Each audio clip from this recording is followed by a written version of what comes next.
किसान भाइयों नमस्कार। आज हम लोग चर्चा करेंगे अजोला के बारे में। ये देखिए, अजोला एक विशेष प्रकार का फर्न है जो पानी में, तालाब में प्राकृतिक रूप से भी तैरता हुआ आपको दिखाई पड़ेगा।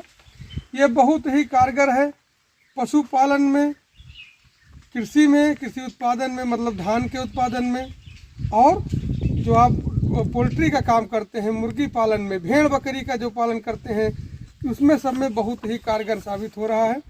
ये पहले जो है शुरू में इसको हम लोग ब्लू ग्रीन एल्गी के साथ, जो है नीलहरित शैवाल के साथ इसका प्रयोग करते थे धान के खेत में, तो उसमें भी बहुत अच्छा उत्पादन, 20 से 25% उत्पादन हमारा बढ़ जाता था। इसमें जो है प्रोटीन की मात्रा शुष्क भार के आधार पे 25 से 35% तक प्रोटीन पाया जाता है। शुष्क भार जब इसको सुखवा देते हैं उसके आधार पे कैलकुलेशन किया गया है।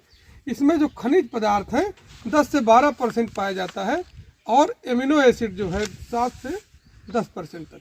इसके अलावा इसमें कैल्शियम, मैग्नीशियम, ये सारे पोषक तत्व जो है इसमें पर्याप्त मात्रा में पाए जाते हैं। विटामिन बी, विटामिन ए भी पर्याप्त मात्रा में पाया जाता है। ये आयरन इसमें जो कि देख रहे हैं आप हरा वो है, इसमें आयरन का भी मतलब पर्याप्त हो रहता है। तो इसको जब हम पशुओं को खिलाते हैं, पोल्ट्री को मतलब मुर्गियों को खिलाते हैं, भेड़ बकरियों को खिलाते हैं, यहाँ तक कि घोड़ों को भी इसको खिलाया जाता है। तो जब इनको हम खिलाते हैं तो ये बड़े चाव से एक तो खाते हैं उसको, और दूसरा जो हमारे पशुआहार के रूप में जो लागत आती है वो जो है बहुत घट जाती है। आप देखते होंगे कि पशुपालन में, पशु के चारा उत्पादन में, और जो ये पोल्ट्री का उद्योग है, इसमें जो है आहार पे ज़्यादा खर्चा हो जा रहा है। तो इसकी जगह पे अगर हम इसको जो है पूरक आहार के रूप में अगर अजोला का प्रयोग करते हैं, तो जैसे अगर दुधारू पशु हैं, गाय भैंस है, तो उसमें 15 से 20% तक आपका दूध उत्पादन बढ़ जाता है। अगर आपके बकरी है, सूअर है, जो भेड़ है, जो मांस के लिए उत्पादन करते हैं जिनको, उसमें जो है उसमें 20 से 25% तक जो है इनका वजन बढ़ जाता है। ये जो है बहुत ही मतलब कारगर है। इसमें कितना खिलाया जाता है इसके बारे में भी थोड़ा सा बताएंगे आपको।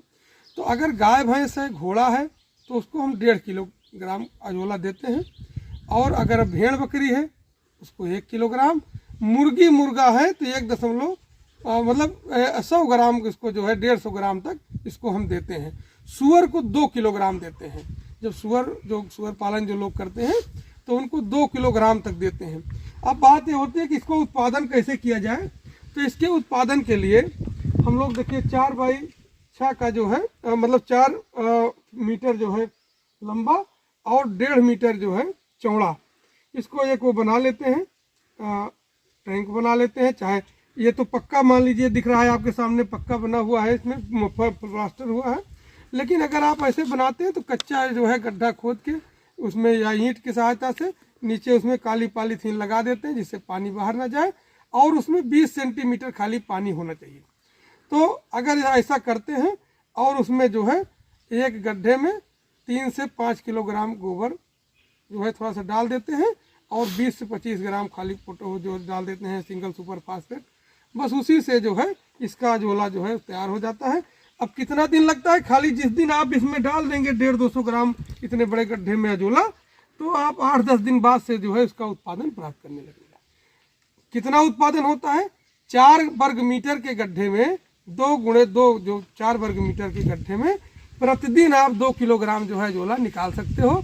तो जितनी आपकी आवश्यकता है उस हिसाब से आप जो है इसको उत्पादित करिए, और इसमें जो है इससे आप लाभ उठावें।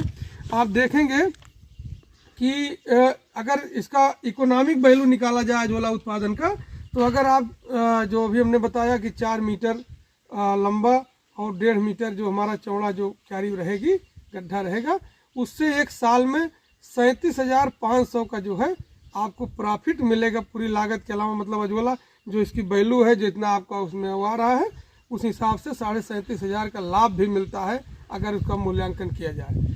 लेकिन इसके अलावा सबसे ज़्यादा ज़रूरी है कि जब आप पशुपालन में इसको देते हो, तो जो पशु आप देखते होंगे कि चाटते हैं, दीवार चाटते हैं, गाय भैंस पॉलीथीन खाने लगती हैं, मिट्टी खाने लगती हैं, तो वो सब जो ख़त्म हो जाता है, क्योंकि इसमें पर्याप्त मात्रा में आपके मिनरल्स होते हैं। और इसमें जो है जब आप जिस समय आपके पास हरे चारे नहीं रहते हैं उसका भी विकल्प है। इसमें प्रोटीन से लेकर आयरन तक सारे जो है तत्व हैं इसमें। तो इसको आप आराम से इसको उगाइए अपने घर में, और इससे जो है अपने जो उत्पादन लागत घटा लीजिए कि पोल्ट्री का जो लागत बहुत ज़्यादा उत्पादन का बढ़ रहा है, तो उसमें आहार के रूप में मुर्गी पालन मतलब जो बकरी पालन है, भेड़ पालन, सुअर पालन, इसमें सबसे ज़्यादा व्यय जो हम लोग कर रहे हैं पशुपालन में आहार पे कर रहे हैं। तो अगर हम इसको एक विकल्प के रूप में उगाड़ें और पूरक आहार के रूप में इसका प्रयोग करें तो आप देखेंगे कि कम लागत में इसमें ज़्यादा से ज़्यादा हम लाभ प्राप्त करेंगे, ज़्यादा से ज़्यादा उत्पादन प्राप्त करेंगे। अभी हमने बताया कि जब हम पोल्ट्री और बकरी भेड़ को खिलाते हैं इसको, तो अगर एक महीने लगभग 20 दिन हम इसको खिला देते हैं लगातार, तो 20 से 30% जो है इनका वजन जो है बढ़ जाता है। और अगर इसी तरह से आप दुधारू पशुओं को खिलाते हैं तो 15-20% उनका जो है दूध उत्पादन बढ़ जाता है। तो ये बहुत ही उपयोगी जो है ये फर्न है, बहुत उपयोगी घास है। इसका आप लोग उत्पादन करें और इसमें कोई खर्चा नहीं है। आप कच्चे गड्ढे में उत्पादन कर सकते हैं। काली अगर पानी ज़्यादा सोख रहा है, ज़्यादा लीचिंग हो रही है, तो काली पॉलीथीन नीचे डाल दीजिए। और अभी हमने बताया कि एक गड्ढे में 2-3 किलो जो है गोबर डाल दीजिए, और फिर जो है प्रतिदिन जो है 4 वर्ग मीटर गड्ढे से 2 किलोग्राम हम इसको उत्पादित करते रहते हैं।